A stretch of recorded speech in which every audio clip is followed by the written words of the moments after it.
Panelist अपने जो हमारे मौजूद हैं उनकी तरफ वापस आते हैं। नादिया मिर्ज़ा साहिबा, बतूल राजपूत और आदिल अब्बासी हमारे साथ मौजूद हैं। आदिल, गुफ्तगू में आपको भी अब शामिल करते हैं हम ज़रा कि ये अब जो सूरत-ए-हाल सीज़ फायर के बाद पैदा होगी, ये मुज़ाकरात का कितना लंबा दौर चल सकता है?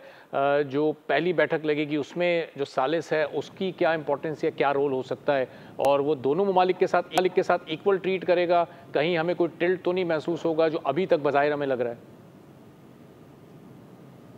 नहीं, देखिए, टू बी ऑनेस्ट ये इस वक्त जो सीज फायर है वो तो प्रायोरिटी अमेरिका की ये थी कि रीजन में ये दोनों न्यूक्लियर पावर्स हैं और ये रीजन डीस्टेबलाइज होगा और इसका इम्पैक्ट होगा, कॉन्सिक्वेंसेस होते हैं अगर ये लड़ाई मजीद चलती आगे बढ़ती तो यकीनी तौर पर पूरा रीजन डिस्टर्ब होता। तो जो फर्स्ट स्टेप है अमेरिका का, इट शोज के वो सीज फायर कराना चाहते थे जिसके लिए वो बड़ी एफर्ट्स कर रहे थे, लेकिन शुरू में जो है वो प्रेसिडेंट ट्रम्प थोड़ा सा इस मसले को लाइट ले रहे थे और उन्होंने कहा वो तो साल से लड़ रहे हैं और वो टिट फॉर टैट एक दूसरे के साथ करते रहते हैं, सब कुछ होता है। लेकिन मेरा ख्याल है पाकिस्तान के रिस्पांस ने, क्योंकि पाकिस्तान तो बहुत पहले से सबको एंगेज करता, पाकिस्तान के रिस्पांस ने जब ये चीज़ समझा दी कि हम वाकई फुल स्पेक्ट्रम वॉर में जा सकते हैं, we can go to any extend, और हमने करके दिखाया 26 टारगेट्स को हिट करके। आज पूरा दिन हम खैर सब इसी पे बात करते रहे, लेकिन चले मैं जरा आपको डिप्लोमेसी के एस्पेक्ट से इसको कवर करने की कोशिश करता हूँ।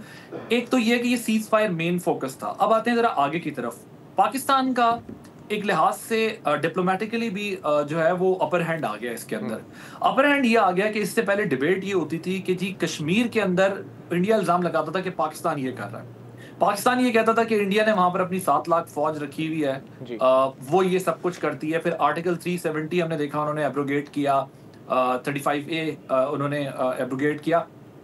हमारा केस डिफरेंट था, मगर ये बात कहीं नहीं हो रही थी कि जो यूनाइटेड नेशन की रेजोल्यूशंस हैं, पाकिस्तान ये बात जरूर करता था लेकिन पाकिस्तान की बात उस तरीके से दुनिया सुन नहीं रही थी, उन रेजोल्यूशंस को दुनिया उतना संजीदा नहीं ले रही थी और वन साइडेड डिबेट हो गई थी पिछले कुछ सालों से, फ्रॉम लास्ट 10-15 ईयर्स के जी नहीं इसको तो आप एक तरफ कर देना, अब आप हमारे साथ जो बात करनी है वो कोई डायलॉग करना है, हमने आपसे डायलॉग नहीं करना, कोई करना है तो कश्मीर पे नहीं करना, कश्मीर के अलावा किसी चीज पे बात करनी है तो कर ले।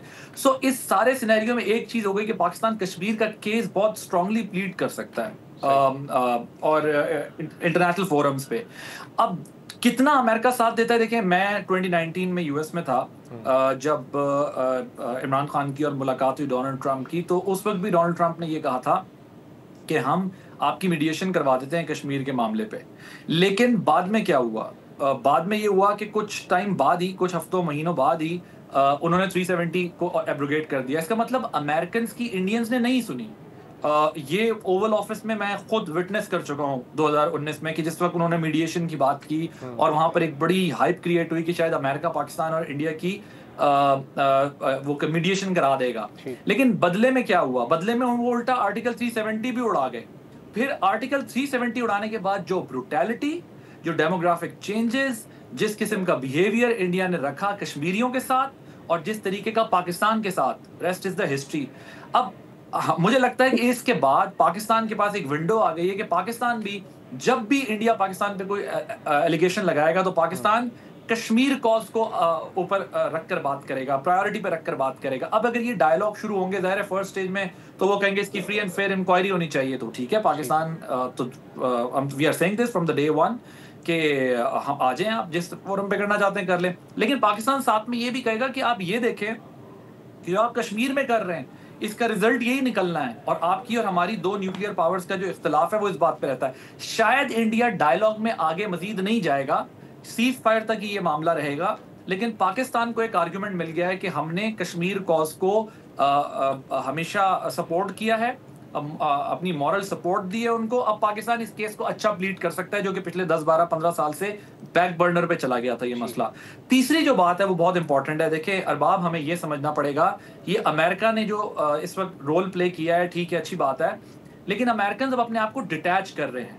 अमेरिकन जो है वो ट्रेड वॉर पे बिलीव कर रहे हैं, वो टेक्नोलॉजी पे जा रहे हैं, वो एआई पे इन्वेस्टमेंट्स कर रहे हैं, वो कनाडा से उनका अनबन चल रही है, बहुत सारी उनके अपने इश्यूज चल रहे हैं। अमेरिकन इकोनॉमी खुद भी प्रॉब्लम फेस कर रही है, वो अपने चैलेंजेस में है, और जिस तरह वो यूक्रेन और रशिया का प्रॉब्लम रिजॉल्व नहीं करा सके, उनके लिए पाकिस्तान इंडिया का प्रॉब्लम रिजॉल्व कराना इतना आसान नहीं था। उन्होंने पाकिस्तान को कहा आप रिस्ट्रेन करें, हम तो रिस्ट्रेन कर रहे थे, लेकिन इंडिया एक के बाद एक चीज कर रहा था। जब पाकिस्तान ने फुल पावर के साथ रिटेलिएट किया, और जो खबरें आ रही हैं जिस तरह के पाकिस्तान ने उनकी मिलिट्री इंस्टॉलेशंस को तहबाला कर दिया, डिस्ट्रॉय कर दिया, तो देन दे रियलाइज कि नहीं, थोड़ा सा तो हम अपना असर्ट करें, वरना तो हमारी वो जो सुपर पावर की एक मिथ है वो भी टूट जाएगी।